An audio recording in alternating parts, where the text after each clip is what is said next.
Chicago Sports Profiles magazine, Chicago's #1 sports magazine, and the Chicago Sun-Times, Chicago's sports authority, are proud to present the Bud Light Sports Wrap Series, the only show offering you a front row seat to all Chicago's sports.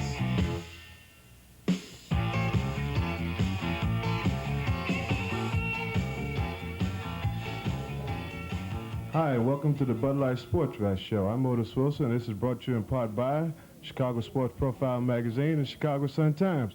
We're here at Countryside Saloon and Displays, and we'll be talking sports with one and only Michael Jordan. Michael, welcome and glad you can be here. Thank you, Otis.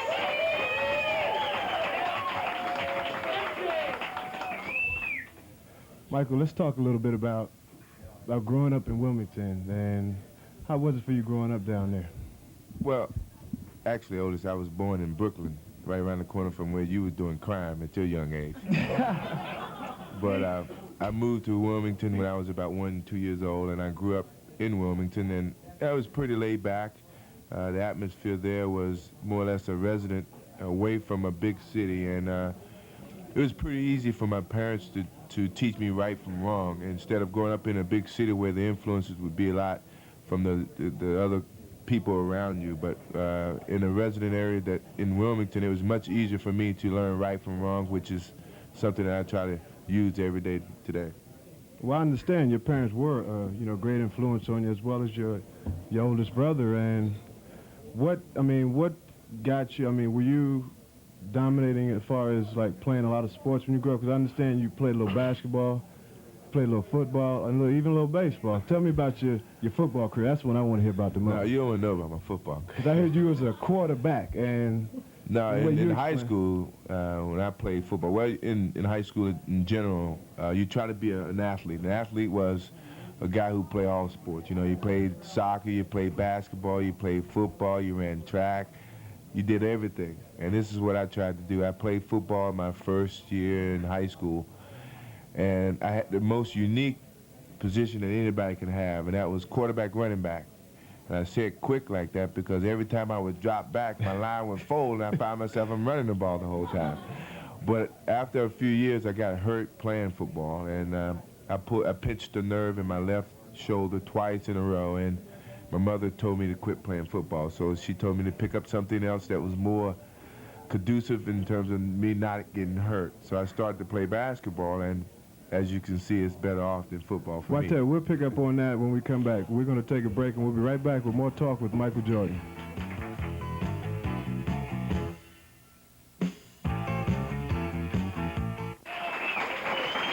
Okay, welcome back to Countryside.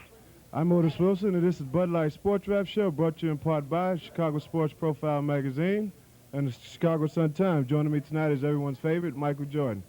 We was talking earlier before we went on break about, your football career, but I understand for somebody like you that plays basketball at the magnitude you do, how did you get cut? I mean, I just don't understand that.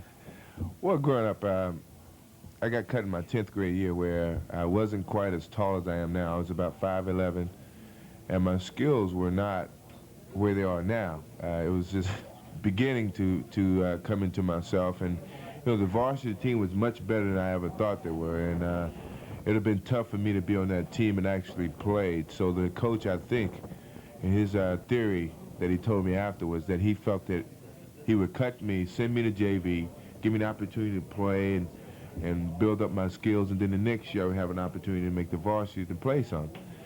And so he cut me, and it was pretty demoralizing to my confidence a little bit, but I think it really helped me come back to say, hey, I'm gonna prove to this guy that I can play on this level. And when I made the team the next year, he really didn't give me an opportunity to show my skills until midway in the season. And once I got that opportunity, I made sure I didn't let anyone down. Yeah, well, there's no doubt about it, because I believe after that, you came back and you set some scoring records. I mean, how many do you remember exactly how many points you scored? No, I started scoring pretty rapidly. I was averaging somewhere like 35 points in the last 13 games, and I think with that spurt, I think that really gave me some notoriety around the Wilmington area, and then along with the Division I colleges that, my all-time dream was to get the chance to go to a Division I school because no one in Wilmington actually has done that. So I was looking forward to doing that, and when I got that opportunity, I didn't let it down. Well, after making all these honors and setting these records and just doing everything you kind of wanted to do in high school, were you highly sought after as far as recruiting from the different colleges? Well, I was considered something as a late bloomer. That really means that I developed very late in my years, and by the time my senior year came around, different colleges started to send letters of intent to me, and at that time, North Carolina was the only school that really showed enough interest for me to go to their school.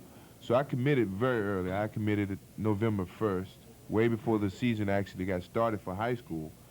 And I did this mainly to take some of the pressure off of me so that I can go ahead and play my senior year and know where I was going. So I wanted to get it all out the way. So I didn't give the recruiters time enough to bargain me with money and all the different things that's going on now in the college ranks. But by me committing early, it gave me an opportunity to concentrate on my grades and my senior year and know where I was going. Well, I think it was the people that appreciated you down in the Carolinas was glad you stayed in there. What kind of coach was Dean Smith? Because I know he's got a mega force record as far as down, and I hear that he's almost like a Bobby Knight in reverse. Yeah, he's a Bobby Knight in reverse, a Mike Ditka in reverse, all these people. We won't use his name on my show. He was, Coach Smith was a very, very instrumental coach in terms of having me develop as a player. He was more or less a father figure to me. He really taught me fundamentals about the game of basketball. He taught me fundamentals about life. He shared every hope and dream for every player, not just one. He really tried to treat every player equally. And if you go back to him today and say, who's the best player ever to come out of North Carolina, he would not be able to give you one, because that's just like, he would say that's just like judging which one of your kids is the better kid. Well, and it was a lot of great athletes down there. I think it was Perkins down there, Worthy. I mean, how was it like, playing with all these guys? Because I understand, and watching, I watched a lot of basketball being from Louisville, and they always say when Big Blue come in, they're dominant. But at first, your first 2 years there, you weren't dominant. Was it the fact that he wanted to slowly bring you along? Well, when I first attended University of North Carolina, I didn't think I'd get the opportunity to play my first year. And they had James Worthy, they had Sam Perkins, they had all these great players who were there before I was. So I could easily kind of fit in and just not be the focus of the team, but yet be a part of the team. Well, we'll hold right there. I don't want to interrupt you, and we'll come back in a break in a minute with Michael Jordan.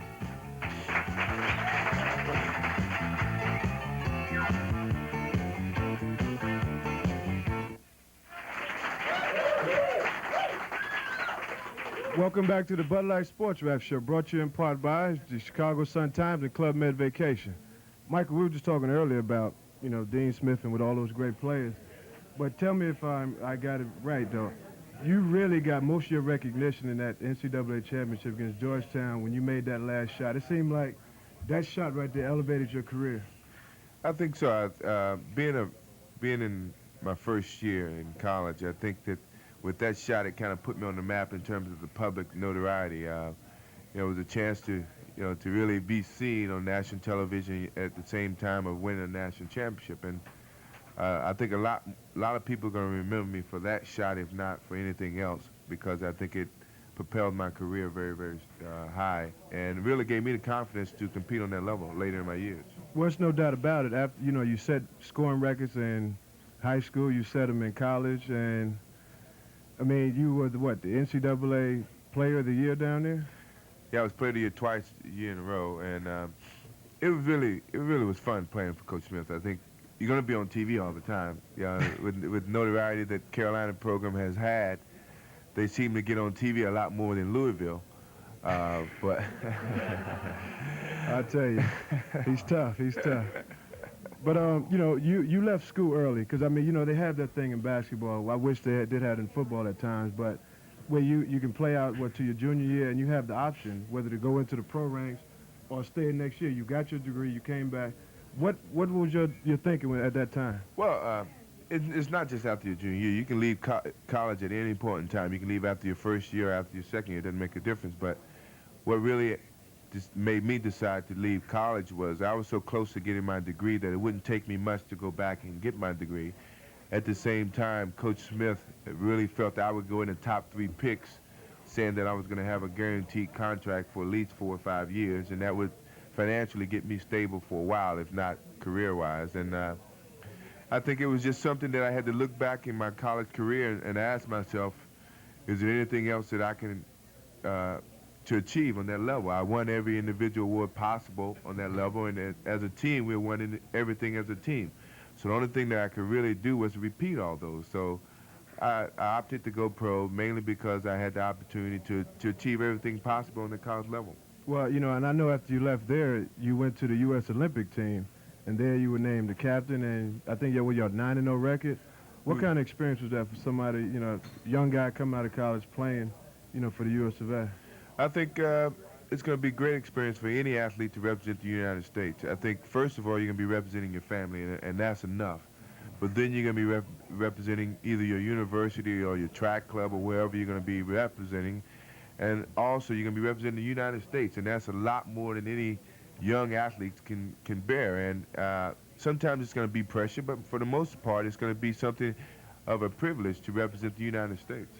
Well, I know one thing is like, you know, playing against all these teams, y'all just like really swept through them.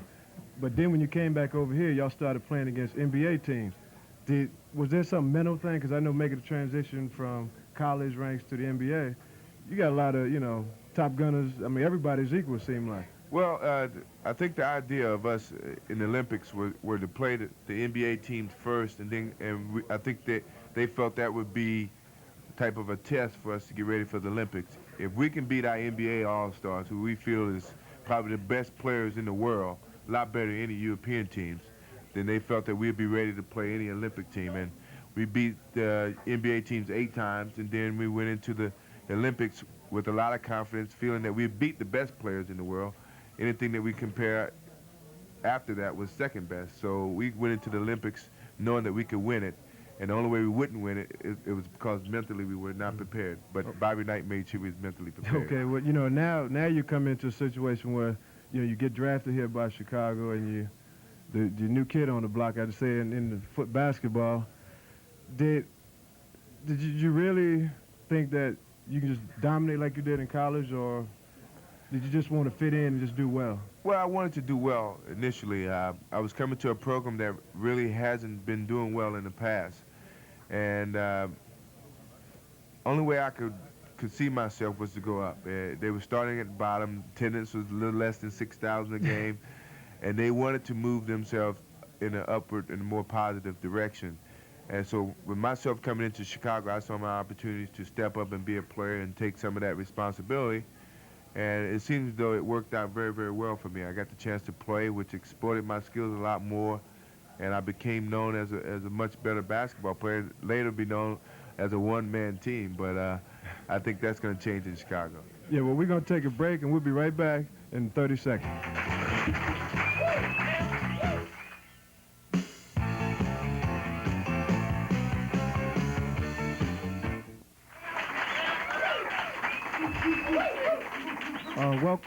Welcome back to the Bud Light Sports Wrap Show. This month issue, well, I should say the last month issue, with none other than Michael Jordan on the cover. It's a great magazine. I believe everybody should go out and get one.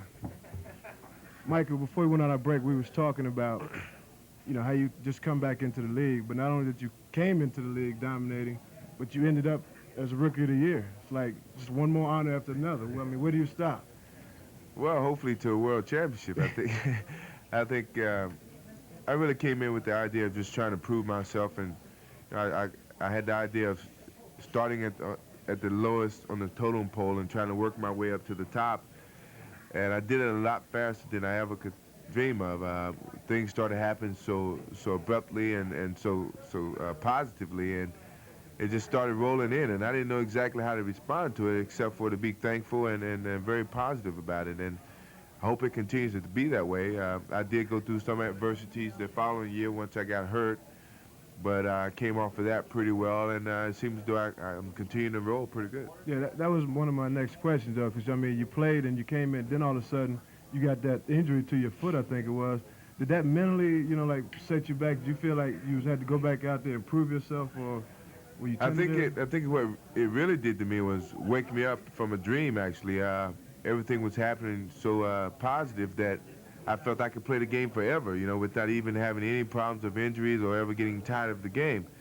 And I think with that injury, it kind of brought me to reality, saying that at any point in time in your career, an injury can end it for you. And I started putting everything in perspective and really started looking more for the present and not really looking so far in terms of the future. I just wanted to enjoy the game now, and if something happens to me where I can't play the game ever again, I can at least look back and say I enjoyed it the time that I played it. Well, there's no doubt about it. You enjoyed, and everybody else enjoyed watching you. But it seemed like at first it was almost like you were saying earlier. You couldn't even sell a seat in the place. Now you can't even find a seat in there. I mean, you got people standing room only. But before it was you was like the only scorer, and now it seems like it's pretty balanced. Because Scottie Pippen is playing well, Horace Grant. Does that take a lot of pressure off you? When you see those type of guys really stepping up and taking some of that offensive pressure off of myself, I think it makes us a better all-around basketball team. I think teams started to play us saying that it's only one man on this team, and that's Michael Jordan. If we can stop him, then we'll stop the Chicago Bulls, which in the past has been that way, but I feel that these players are starting to excel and start to give us more of an offensive threat so that teams will not be able to do that with us. And with Scottie and Horace playing better, I think it gives us better all-around talent.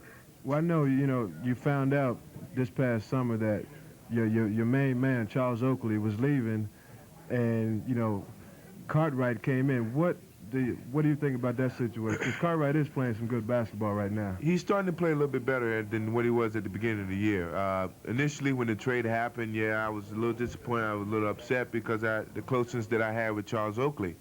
And I felt that we was making a transition of age and rebounds for something that was really like a dream almost. Charles Oakley did a great job for us in terms of he led the league in rebound, or second in the league in rebounding, and was a 24-year-old young stud. And yet we was making a trade for a guy who's 31 years old, who's been on the injured reserve list for a long period of time, and yet we was looking for a lot of things from this individual. So my first instincts was we was getting the short end of the deal. But it seems as though Bill has really taken a determination of showing and proving, not just to myself but to everybody in Chicago who had those ideas as well as I did, that he was going to make this trade work. And it seems as though he's trying to make it work. He's really improved, and I think he's made us inside focus in terms of someone who can score inside. Okay, we'll be right back with more Michael Jordan in a minute.